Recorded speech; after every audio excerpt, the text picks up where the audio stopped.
SER Podcast. Hola, soy Jordi Fábrega, esto es Hora 25 de los negocios, hoy analizando el empuje del mercado laboral en mayo. Tenemos datos récord de empleo en el mes de mayo que muestran una afiliación a la Seguridad Social de 20.800.000 personas por primera vez en nuestra historia. Absolutamente récord, son unos datos extraordinarios. Tenemos la cifra de paro, por supuesto, más baja de la media española. Estamos ya en 2,7 millones de personas en el paro. Es la euforia del gobierno tras publicarse los datos de empleo del mes de mayo, unos datos que vuelven a certificar que el mercado laboral sigue fuerte en España. De hecho, llevamos 3 meses consecutivos en los que se crean más de 200.000 puestos de trabajo cada mes, y esto hace que ahora tengamos más afiliados que nunca a la Seguridad Social, cerca de 21 millones de afiliados. Se vuelve a crear empleo en mayo, baja el paro el último mes en casi 50.000 personas, con la hostelería actuando de motor, porque 1 de cada 3 empleos que se han creado en el último mes se ha creado precisamente en la hostelería, que despega en mayo por los puentes y también porque se está preparando para un verano que los empresarios del sector dicen que va a ser otro verano de récord. Javier Ruiz, buenas noches. ¿Qué tal? Muy buenas noches. Vamos con el detalle de estos datos de empleo que confirman que la creación de puestos de trabajo se consolida y que nos dejan a las puertas de esos 21 millones de afiliados. Sí, en concreto se han creado 200.411 puestos de trabajo. Es uno de los mejores arranques de año de la historia. En concreto, llevamos 5 meses consecutivos encadenando creación de empleo y nunca en toda la serie histórica habíamos creado tantos. En los últimos 12 meses se han creado más de 500.000 de puestos de trabajo. En concreto, 582.676 para ser exactos. ¿Y qué tenemos? Fundamentalmente, como estás mencionando, un motor muy claro, y es el de la hostelería. 67.000 puestos de trabajo ha creado la hostelería, 6 veces más de los que ha creado la industria, 4 veces más de los que ha creado el comercio y hasta 3 veces más de lo que crean labores administrativas. Tenemos un motor muy a distancia de todos los demás, es la hostelería, y eso explica también la precariedad que tenemos, porque pese a que se han menguado los contratos temporales, están en mínimos históricos, lo cierto es que seguimos teniendo esos dientes de sierra de grandes despidos en finales de mes y grandes contrataciones a principios de mes. Así que se han creado más de 200.000 empleos durante el último mes, 20,8 millones de puestos de trabajo de afiliados a la Seguridad Social. La pregunta que se hace incluso el gobierno es cuándo se alcanzarán los 21 millones. Dice el ministro de Seguridad Social, José Luis Escrivá, que esa cifra se puede alcanzar incluso este mes. Y eso se puede alcanzar, de hecho, en los próximos meses, en junio o en julio, es posible que podamos ya llegar a los 21 millones. Piense usted que hace no mucho, hace un año, hablábamos aspiracionalmente y si llegáramos a los 20 millones. Es que desde que empezó la pandemia, antes de la pandemia, hemos creado 1.300.000 empleos con una pandemia, una guerra de Ucrania, la subida de los precios de la energía, es decir, la capacidad que hemos desarrollado de resiliencia y de absorción de perturbaciones de la economía española no tiene parangón. Es verdad que mayo es siempre un buen mes tanto para la creación de empleo como para la reducción del paro. También es cierto que nunca se habían alcanzado estos niveles, estos 20,8 millones de puestos de trabajo creados, y que desde hace 15 años, Javier, el paro no estaba por debajo de los 2.800.000 desempleados. De hecho, tenemos los mejores datos de paro desde tiempos de la pre-burbuja, desde el año 2008. Estamos literalmente en registros de paro de boom inmobiliario. Hay ahora mismo 49.260 personas menos en las listas del paro en el último mes. El paro ha bajado un 1,7% y en el acumulado en los 12 meses la bajada de paro es de 183.000 personas. El desempleo ha descendido un 6,3%. De nuevo, el sector servicios clave también en este borrar parados de las listas. La agricultura ha restado 2.500 trabajadores, la industria 4.500, la construcción 3.000. Sin embargo, el sector servicios saca de las listas del paro a 34.000 trabajadores. Y hay una cuestión importante aquí. Por primera vez no son los hombres los que son contratados cuando hay bonanza y las mujeres las despedidas cuando hay problemas. Esta vez el paro desciende entre las mujeres en 24.000 personas y desciende entre los hombres en 24.000 personas. Prácticamente idéntica la cifra entre hombres y mujeres. Tras estos datos, euforia del gobierno. Hemos escuchado antes a la vicepresidenta primera, Nadia Calviño, al ministro de Seguridad Seguridad Social, José Luis Escrivá, hablando de récord, de datos históricos, valoración también de la ministra de Trabajo, Yolanda Díaz. Tenemos la cifra de paro, por supuesto, más baja de la media española. Estamos ya en 2,7 millones de personas en el paro. Soy consciente de que queda muchísimo por hacer, no me malinterpreten, queda muchísimo por hacer. Pero hemos cambiado el paradigma, porque frente a aquellas previsiones que nos decían que con la crisis de la pandemia, con el volcán, con la crisis de inflación, con la guerra de Ucrania, íbamos a alcanzar un paro como era normal en nuestro país del 30%, esto no es verdad. Y estamos en cifras de paro muy por debajo de la media de lo que teníamos en tiempos de bonanza económica. Y eso después de un primer trimestre en el que se había anunciado que España iba a entrar en recesión. Y pese a que la reforma laboral, que también algunos anunciaban que podía frenar la creación de empleo, lleva ya más de un año en vigor. De ahí que Yolanda Díaz... Creo que hoy sería un buen día para que los que votaron en contra de la reforma laboral, para que el señor Feijóo reconociera que se ha equivocado y que reconociera que esa mesa de diálogo social hizo posible una reforma laboral que permite que hoy España vaya mejor y que las personas trabajadoras y las empresas vayan mejor. Por tanto, hoy es un buen día para que el Partido Popular rectifique y asuma que se ha equivocado. Entre las reacciones que se han producido tras estos datos destacan las de las patronales. Primero, las de los empresarios del sector de la hostelería. Hemos escuchado aquí hace un momento cómo gran parte de la creación de empleo proviene de este sector. 1 de cada 3 empleos que se han creado en el mes de mayo han sido en el sector de la hostelería. Fue el sector más castigado durante la pandemia. Ahora se está recuperando y vuelve a ser, al menos lo ha sido, en materia de creación de empleo, uno de los motores de la economía. Emilio Gallego. Claramente la señal de que el sector está recuperando su actividad, de la fortaleza del turismo en esta temporada en la que ya estamos inmersos, temporada alta, y en la que se alcanzan los máximos de contratación en nuestro sector. Es el secretario general de la hostelería de España. Más reacciones de las patronales. Desde la COE admiten que estamos ante unos datos de paro buenos. Es lo mismo que dicen los sindicatos. Pero desde la patronal apuntan, primero, que los datos son buenos, aunque, Rosa Santos, directora laboral de la patronal. Datos de afiliación y desempleo buenos, pero peores que en años pasados, pese al tirón del turismo por los puentes del mes de mayo. En la parte buena, el mercado laboral muestra más resistencia desde la reforma laboral pactada entre organizaciones empresariales, sindicales y gobierno. En la parte negativa, la caída del desempleo se estanca en cifras que están muy por debajo del periodo prepandemia.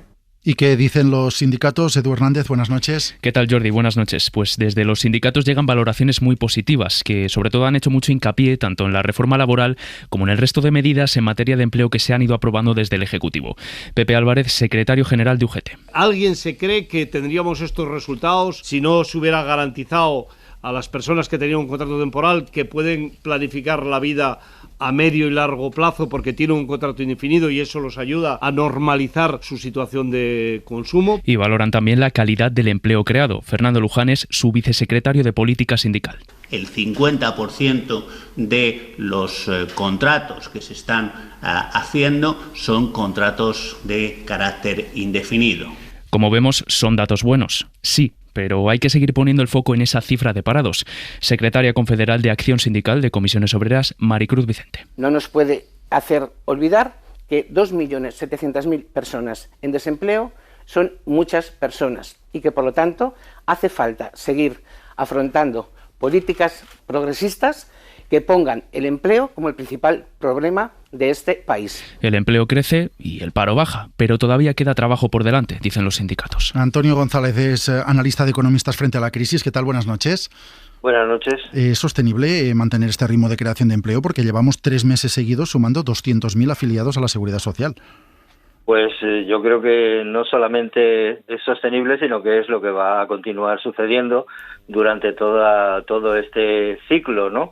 Ya llevamos un ciclo largo de creación de empleo, extraordinariamente largo, y yo creo que hay que elevar un poco la mirada a partir de las cifras y a partir de las cifras de estos 5 primeros meses que han sido extraordinariamente buenas y que todo apunta a que van a continuar en esa dirección y en ese ritmo, ¿no? Yo creo que hay que valorar muy bien el significado de estas cifras, no solamente las de la creación de empleo de estos meses, sino de la acumulación de toda la creación de empleo a lo largo de prácticamente ya casi 2 años, ¿no? Yo creo que el empleo va realmente bien y eso significa algo realmente positivo para todos. Yo creo que la situación del empleo ha cambiado mucho en estos 4 años, ¿no? Escuchábamos hace unos minutos al ministro Escrivá diciendo que se ha conseguido cambiar el paradigma de funcionamiento del mercado laboral de manera que ahora se consigue mantener el dinamismo en la creación de empleo incluso en momentos complicados. ¿Se puede afirmar ya que se ha conseguido este cambio de paradigma que en realidad era uno de los objetivos de esa reforma laboral? Sí, en principio, vamos, a toda la impresión, los datos, desde luego, afirman de forma contundente, un mes tras otro y un trimestre tras otro, y con todas las fuentes estadísticas, que efectivamente se ha producido un cambio sustancial en la creación de empleo y en el mercado laboral en España. En primer lugar, se ha pasado la pandemia y sus consecuencias mejor que nunca antes en ninguna otra de las crisis. En segundo lugar, nunca antes había habido tantas y tan buenas oportunidades de empleo para las españolas y para los españoles.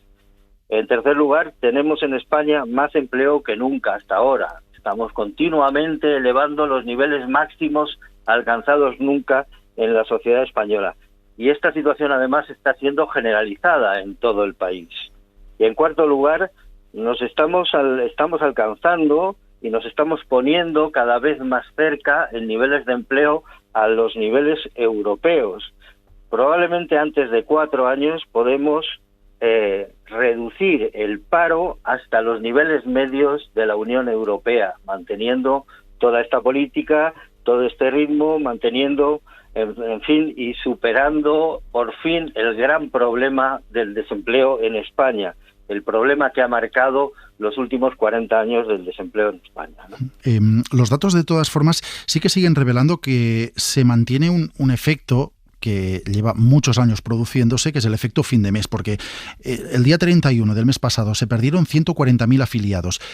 Esto demuestra que, más allá del nombre que tenga el contrato que se firma, el empleo que se crea sigue siendo en parte poco estable.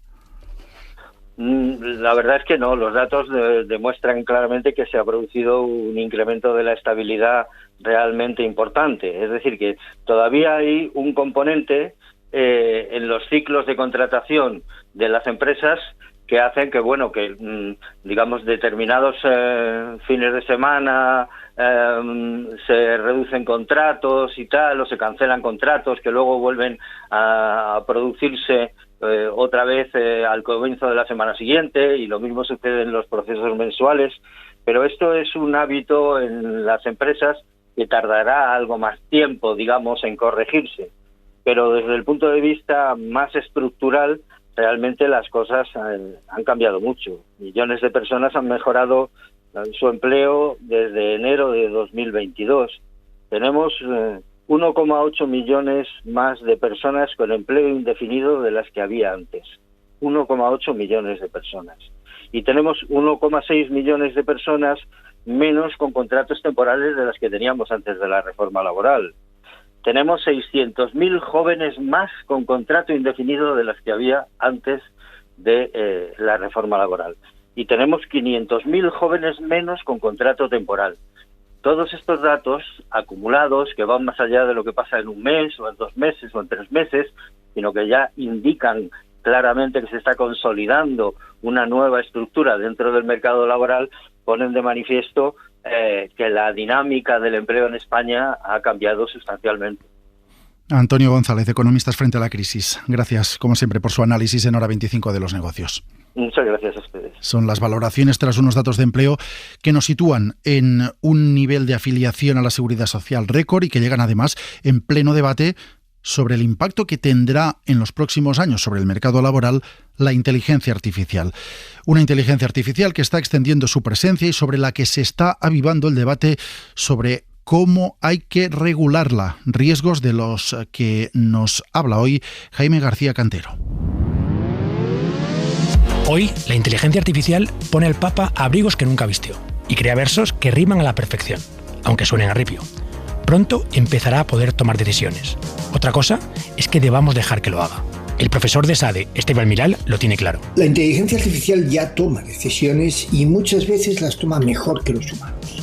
Lo que es importante es ver qué decisiones debe tomar la inteligencia artificial y qué decisiones deben estar reservadas a los humanos. Este es el elemento clave. Veremos sentencias de jueces algorítmicos, diagnósticos médicos realizados por una máquina. Todo eso ya es posible, pero seguramente no es lo que queremos como ciudadanos. Como en el caso anterior, tenemos que ver qué es lo que tiene que ir a la inteligencia artificial y qué es lo que tiene que ir a los humanos. Cuando la inteligencia artificial tiene que aumentar las capacidades de los humanos y cuándo tiene que automatizarlas. Es fundamental entender cómo y por qué los algoritmos toman esas decisiones. En los sistemas muy complejos va a ser muy difícil que para cada una de las decisiones tengamos una explicación perfecta. Sin embargo, tenemos que ser conscientes de estas limitaciones y colocar los algoritmos en ese contexto y no como si fuesen perfectos. 200 millones de segundos. Un espacio en colaboración con ESADE.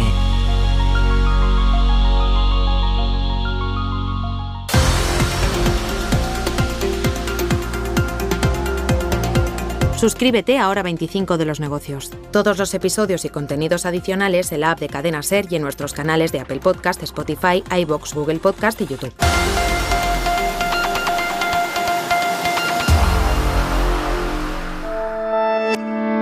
Cadena SER. La radio.